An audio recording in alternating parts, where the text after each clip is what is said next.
네, 안녕하세요. 오늘 영상에서는 이제 오픈필드 클라우드 내에서 보실 수 있는 다양한 지표들에 대해서 설명을 드리도록 하겠습니다. 우선은 아주 베이직한 실제로 현장에서 주로 사용되는 기본적인 지표들이 어떤 것들이 있는지 한번 살펴보도록 하겠습니다. 우선 크게 아웃도어 스포츠, 인도어 스포츠를 나눠서 각각의 종목에서 주로 사용되는 지표들을 한번 살펴보도록 할게요. 처음에 이제 축구, 럭비와 같은 아웃도어 스포츠에도 주로 보시는 지표들을 설명드리도록 할게요. 지금 보시면은 이렇게 뭐 제가 그 카테고리들을 적어놨어요. 베이직, 벨로시티, 젠2, 셋2, 엑셀러레이션 이렇게 나눴는데 그것들은 이제 어디서 보실 수 있냐 하면은 여기 보시면은 세팅에 가서 보시면 파라미터에 보시면은 정말 다양한 이 파라미터 카테고리들이 있고요. 가끔 눌러보시면 정말 많은 다양한 지표들이 있고 저희 이제 지표들을 총 다 합쳐보면 거의 한 400여 가지가 넘습니다. 하지만 실제로 사용하는 지표들은 네, 몇 가지 좀 각 팀마다 이제 한정되어 있기 때문에 거기에 대해서 한번 알아보도록 할게요. 그리고 한 가지 말씀드리면은 여기 보시면 다 거의 영문으로 지표 이름들이 되어 있습니다. 하지만 여기서 본인이 예를 들어 한국 이름으로 좀 한국말로 바꿔보고 싶다 하면은 이런 식으로 여기다가 평균 이동거리 한국어로 바꾼 후에 업데이트하게 되면은 average distance session이었던 지표가 이제 평균 이동거리로 이름이 바뀌게 되고요. 만약에 이거를 다시 원 네임으로 바꾸고 싶다고 하시면은 밑에 보시면 오리지널 네임이 그대로 있습니다. 그래서 그대로 복사하셔가지고 네, 변경을 하신 다음에 업데이트를 하시면은 네, 다시 원래 이름 또한 원래 이름으로 바꿔보실 수 있고요. 이어서 설명을 보여드리도록 할게요. 베이직한 지표에는 우선 베이직 지표에는 네, average distance session이라고 해서 평균 이동 거리가 있고요. 그 다음에 이제 그날 훈련에 참여했던 모든 선수들의 네, 평균 이동 거리 합한 값인 total distance도 보실 수가 있어요. 그리고 이제 total distance session도 있는데 이건 제가 뒤에 가서 조금 더 자세히 설명을 드리도록 하겠습니다. 마찬가지로 훈련 시간을 보실 때도 average duration session 평균 훈련 시간이고요. 그 다음에 meter per minute이라고 해서 선수들의 개인의 총 이동 거리를 선수들의 실제 플레이 타임으로 나눠서 그날 훈련의 강도를 나타내는 분당 이동 거리 지표도 있습니다. 마찬가지로 이제 플레이어 로드 또한 에버리지 플레이어 로드 세션이 있고요. 그 다음에 이 또한 마찬가지로 디스턴스와 마찬가지로 토탈 플레이어 로드라고 해서 그날 액티비티에 참여했던 모든 선수들의 플레이어 로드 합한 값도 보실 수가 있습니다. 그리고 맥시멈 스피드라고 해서 선수들의 최고 속력 확인할 수 있는 지표가 이 베이직이라고 하는 그룹에 있는 지표고요. 그 다음에 이제 벨로시티 젠2, 이 젠2의 의미는 제너레이션 2입니다. 사실 이 젠2가 나오기 전에 젠1이라고 하는 게 있었는데 현재는 이제 벨로시티 젠2만 활용이 되고 있습니다. 아시겠지만 사실 저희가 속도 구간을 5개 내지 혹은 6개로 나눠가지고 각 속도 구간별 이동거리나 활동 시간을 보실 수가 있잖아요. 그래서 벨로시티 밴드 5 average distance session이라고 하는 거는 이제 속도 5구간 주로 이제 19.8km/h에서 25.2km/h 이 사이에서의 평균 이동거리를 나타내고 그다음 벨로시티 밴드 5 distance의 퍼센티지는 전체 이동거리 대비 이 속도 5구간의 밴드 5의 이동거리의 비율이 어떻게 되는지를 나타내고 그 다음에 벨로시티 밴드 6 average distance session은 네, 이제 25.2km/h 이상의 이동거리죠. 즉 이제 대부분의 축구팀에서 이걸 이제 스프린트 거리로 네, 다 보고 있습니다. 마찬가지로 퍼센티는 이제 우리 오늘 경기에서 선수들의 이 스프린트 구간의 비중이 어떻게 되는지 확인할 수가 있고요. 이제 하이스피드 러닝, HSL이라고 해서 이 속도 5, 6 구간을 더해서 함께 보는 지표도 함께 보실 수 있습니다. 이거 같은 경우에는 이제 커스텀이라고 해서 저희가 직접 지표를 또 여러 개 합쳐서 만들 수가 있거든요. 그렇게 주로 만드셔서 볼 수가 있고요. 자, 다음 영상에서 이 커스텀 파라미터 만드는 방법에 대해서 설명을 또 드리도록 할게요. 그 다음에는 이제 벨로시티 젠2하고 또 옆에 셋2가 있습니다. 이거는 이 셋2 지표들은 주로 이제 각 속도 구간에서의 달리기 횟수를 나타내는 지표라고 보시면 돼요. 그래서 벨로시티 밴드 5 플러스 토탈 에포츠는 속도 5구간으로 달린 횟수죠. 네, 그래서 이 사이의 속도에서 네, 달린 횟수. 그리고 마찬가지로 벨로시티 밴드 6 토탈 에포트는 네, 6구간 달리기 횟수, 즉 이게 바로 스프린트 횟수가 된다고 보시면 됩니다. 그 밑에 이제 엑셀러레이션 젠2가 있습니다. 이것은 이제 가속, 감속 뭐 횟수, 시간, 거리 등을 나타내는 네, 지표, 파라미터 그룹이고요. 여기서도 주로 보시는 게 이제 뭐 acceleration B3, average F2라고 있는데요. acceleration, deceleration 모두 각각 밴드 1, 2, 3로 나뉩니다. 그래서 1이 저강도, 2가 중강도, 3가 이제 고강도인데요. 그래서 이거 같은 경우 이제 평균 고강도 가속의 횟수를 나타내고요. 그다음 밑에 보시면 밴드 2, 3의 average F2가 있습니다. 이거는 이제 평균 중고강도의 가속 횟수를 더한 값이죠. 그 다음 밑에는 마찬가지로 deceleration 밴드 3 average F2는 네, 평균 고강도 감속 횟수, 네, 마찬가지로 B2, 3의 합한 값인 평균 중고강도 감속의 횟수 이렇게 주로 많이 보시고요. 그다음 밑에 보시면 이제 max acceleration, max deceleration인데 이것은 이제 그날 액티비티에서 뭐 각 선수들이 행했던 가속 중에 가장 높았던 가속의 값, 그리고 가장 낮았던 가속의 값을 네, 각각 보여주고 있습니다. 그리고 이제 네, 인도어 스포츠 같은 경우에는 클리어 스카이라고 하는 이제 실내용 GPS를 사용하지 않는 한 주로 이제 뭐 관성 데이터를 위주로 보셔야 하기 때문에 아무래도 아웃도어 스포츠보다는 볼 수 있는 지표가 조금 한정되긴 하지만 그래도 제 생각에는 여기에는 이런 관성 데이터만 잘 보시더라도 충분히 네, 유의미한 값들을 보실 수가 있을 것 같아요. 마찬가지로 보면 베이직에서는 이제 듀레이션 그대로 똑같고요. 실내 종목 같은 경우에는 이제 디스턴스 대신 플레이어 로드를 많이 보세요. 그래서 에버리지 플레이어 로드 세션, 평균 플레이어 로드죠. 그다음 마찬가지로 이제 토탈 플레이어 로드 그 날에 이제 전체 선수들의 플레이어 로드 더한 값이 되고 또한 마찬가지로 분당 이동 거리가 있듯이 여기서 이제 분당 플레이어 로드가 있습니다. 이것은 즉 우리 팀의 훈련의 강도, 경기의 강도가 되겠죠. 그다음에 이제 IMA라고 하는 지표가 있습니다. 이 IMA의 A는 이제 Inertial Movement Analysis라고 하는 용어의 약자고요. 이제 관성 데이터를 나타냅니다. 그래서 IMA 우선 설명을 드리면은 그래도 가감속도 두 가지의 가감속이 있습니다. 첫 번째는 이제 위치 데이터 기반의 가감속, 즉 인공위성을 통해 얻어지는 가감속 횟수나 그런 것들이 있고 또 반대로는 이제 관성 데이터, 즉 이 디바이스 내에 내장되어 있는 가속도계를 통해 얻을 수 있는 관성 가속 감속의 횟수가 있거든요. 그래서 IMA 가속 감속 같은 경우에는 그 디바이스 내에 내장되어 있는 가속도계를 통해 얻어지는 가속과 감속의 횟수라고 보시면 돼요. 왜냐하면 실내 종목 같은 경우에는 이제 위성 데이터를 얻을 수 없기 때문에 가속 감속 횟수를 보실 때는 반드시 IMA를 통해서 확인을 하시면 됩니다.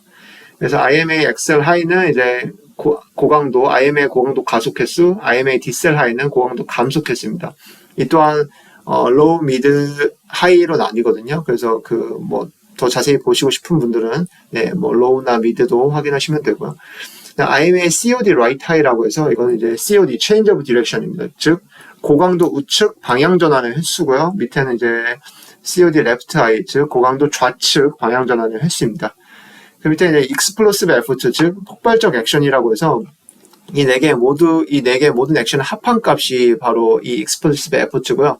이것 또한 사실 커스텀 패러미터여서 이 외에도 만약 코치님들께서 나는 여기다 고강도 점프도 합쳐서 보고 싶다 하시면은 커스텀 하실 때 거기다가 이제 고강도 점프 횟수도 합쳐서 보실 수가 있습니다. 네, 그리고 이제 실내 종목 같은 경우는 사실 점프도 특히 배구나 농구 같은 경우는 점프도 많이 봅니다. 그래서 점프에 대해서 좀 더 살펴보면은 점프 또한 속도 공간과 마찬가지로 저중 고강도 이렇게 점프의 그 기준을 나누실 수가 있어요. 근데 디폴트 값은 20cm 이하를 이제 저강도, 20에서 40cm 사이를 중강도, 그리고 40cm 이상을 고강도로 놓고 보실 수가 있고, 배구팀 같은 경우에는 점프를 워낙 높게도 하고 많이도 하기 때문에 그 기준을 좀 다르게 더 높게 세팅해서 보는 경우도 종종 있습니다. 그렇게 해서 이제 IMA 점프 카운트 로우 밴드가 이제 저강도 점프 횟수, 그 다음에 미드 밴드가 이제 중강도, 하이 밴드가 고강도라고 보시면 되고요.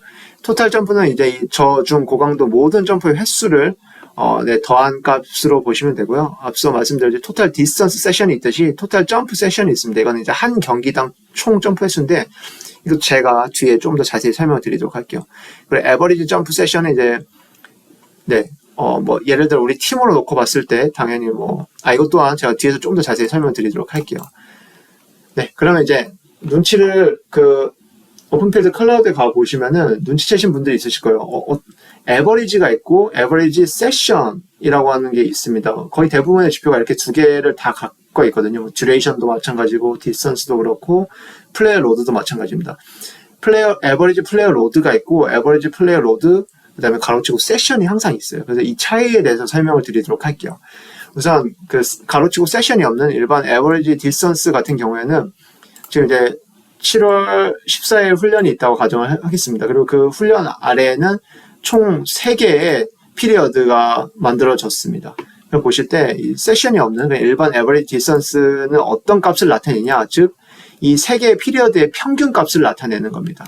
그래서 피리어드 1에는 평균 이동거리가 500m였고 2는 600, 3은 700이었어요. 그러면은 에버리지 디스턴스가 나타내는 값은 즉 이 3개의 피리어드의 평균 값을 나타내고 있습니다. 그래서 평균 값은 당연히 이 3개를 더한 다음에 피리어드 숫자가 지금 3개이기 때문에 3으로 나눠서 나타내겠죠. 네, 그렇게 이해하시면 되고요. 그러면 이제 가로치고 세션은 무엇이냐? 이 세션은 말 그대로 이날 훈련에 그냥 모든 피리어드의 값을 더한 값이라고 보시면 돼요. 즉 이날 훈련에 에버리지 디스턴스 세션의 값은 500, 600, 700을 더한 값, 즉 1800이 에버리지 디스턴스의 세션이라고 보시면 되죠. 사실 현장에서는 이 세션 값을 주로 보시면 된다고 저는 생각이 됩니다. 네, 이 위의 값은 좀 더 세부적으로 각 피리어드의 평균을 보실 때 활용되기 때문에, 하지만 그렇게까지 뭐 세부적으로 저는 볼 필요가 조금 없다고 생각이 들어서 네, 현장에서는 항상 이 세션 값을 집중해 주시면 될 것 같습니다. 그러면은 이 에버리지 세션에 대해서 좀 더 자세히 가볼게요. 방금은 이제 한 세션 안에서 다양한 피리어들이 있었지만, 이번에는 한 복수의 2개 이상의 복수의 세션에 대한 값을 본다고 한번 가정을 해볼게요. 자, 여기 예시를 한번 들어볼게요. 2023년 7월 14일 훈련에는 이제 평균 에버리지 세션 값이 1800m였고, 그 다음 날인 15일은 이제 평균 에버리지 디스턴스가 2000이었다고 가정을 해보도록 하겠습니다.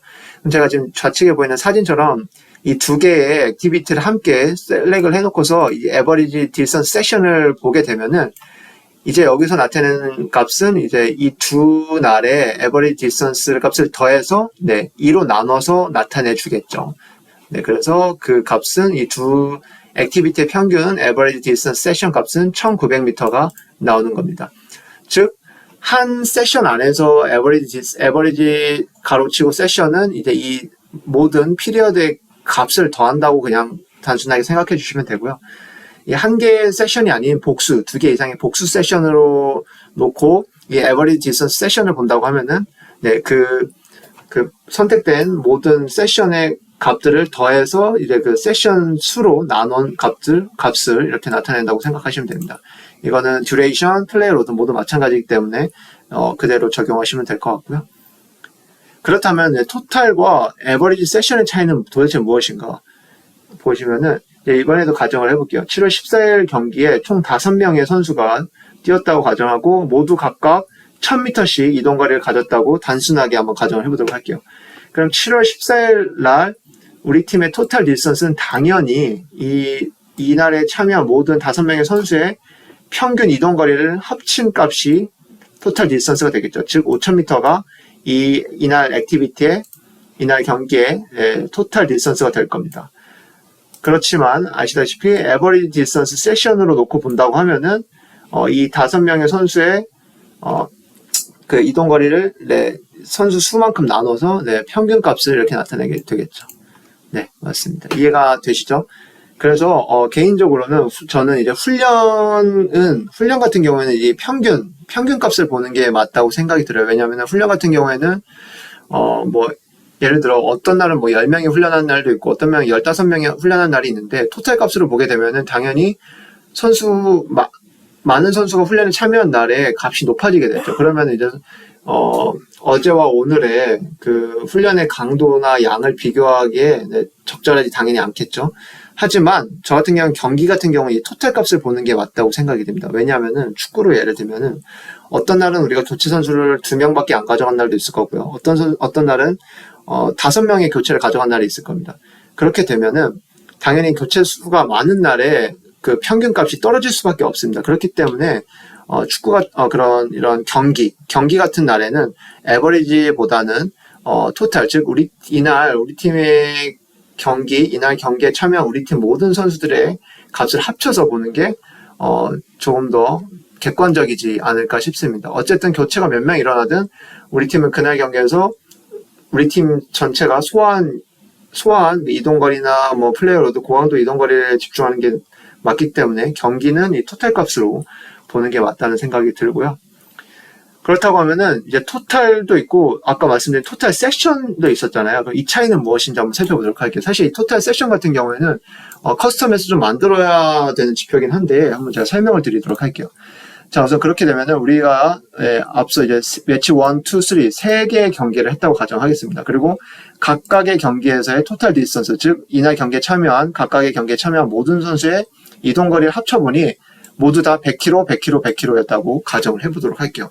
그렇게 해서 제가 예를 들어 내가 지난 세 번의 경기에 대한 분석을 해보고 싶어 해서 제가 이 세 경기를 모두 선택을 하고 토탈 디스턴스를 한번 봤습니다. 그러면은 얘가 나타내는 값은 이 세 경기의 토탈 디스턴스를 모두 다 더해서 이 300km를 나타내게 됩니다. 그런데 제가 원했던 값은 이게 아닐 수가 있어요. 왜냐면은 나는 이 세 경기의 토탈 디스턴스의 평균을 보고 싶었다고 하실 수가 있잖아요. 그때 볼 수 있는 지표가 바로 토탈 디스턴스 그리고 세션 값이 바로 아마 코치님께서 원하시는 값을 나타낼 겁니다. 이것은 이제 말 그대로 이 세 개에 더한 값을 그대로 액티비티 수로 나눠서 한 경기당 토탈 디스턴스를 나타내게 되겠죠. 그리고 실제 이거를 이제 그 커스텀 패러미터에서 만드실 때는 이렇게 이 공식을 써서 만드실 수가 있어요. 제가 다음 영상에서 이제 커스텀 패러미터 만드는 법에 대해서 한 번 더 설명을 드리도록 할게요. 이거는 이제 제가 지금 디스턴스를 예로 들었지만 플레이어 로드나 점프 또한 마찬가지입니다. 네. 그렇게 해서 동일하게 생각을 해주시면 될 것 같습니다.